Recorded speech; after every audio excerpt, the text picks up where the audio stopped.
ভাবছিলাম টিকটকে আর আসবো না, কিন্তু কিছু কিছু সাবরি পোলাপানের জন্য আমাকে আসতেই হলো। Come back.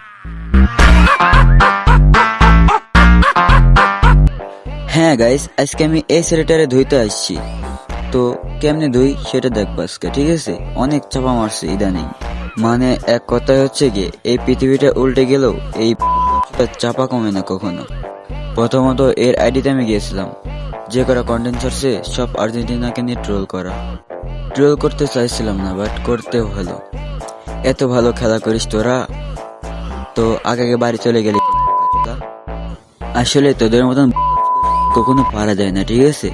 তারপরও তোদের কাছে হার স্বীকারকে বলি, হ্যাঁ আমরা চোর মানলাম, হ্যাঁ আমরা রেফারিকে ঘুষ দিয়েছি মানলাম, বাট ঘুষ দেওয়ার জন্য যে টাকাটা থাকা লাগে এই টাকাটা কি তোদের মতন ফকির নিব? আইসিস ফিফা কিনে নেওয়ার ক্ষমতা তোদের আছে? মানলাম আমরা ফিফা কিনে নিয়েছি, যতই হোক। খেলা তো বোঝে না তারা, আর্জেন্টিনাকে নিয়ে ট্রোল করে যারা। আরে সব থেকে শক্তিশালী টিম বলে তো এখন পর্যন্ত টিকে আছি, নয়তো তোদের মতন কি সকাল সকাল বাড়ি চলে যেতাম?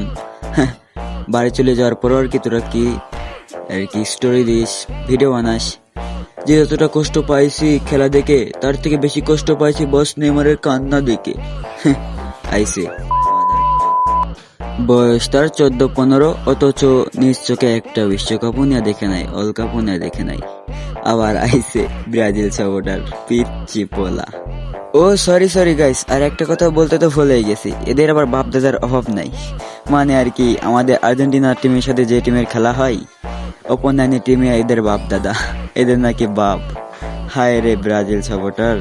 তো গাইস, আমি সব ব্রাজিল সাপোর্টারদের বলতেছি না, এই যে যারা এরকম ভিডিও বানায় এদেরকে বলতেছি, ঠিক আছে? আর গাইস, এটা ওরা যারা শেয়ার করে দাও তো, যেন ভিডিওটা। তো নেক্সট টাইমে যদি আর্জেন্টিনাকে নিয়ে ট্রোল করা হয় বা এই ভিডিওটা আমার সামনে আসে, তাহলে তোমাকেও দিয়ে দিব।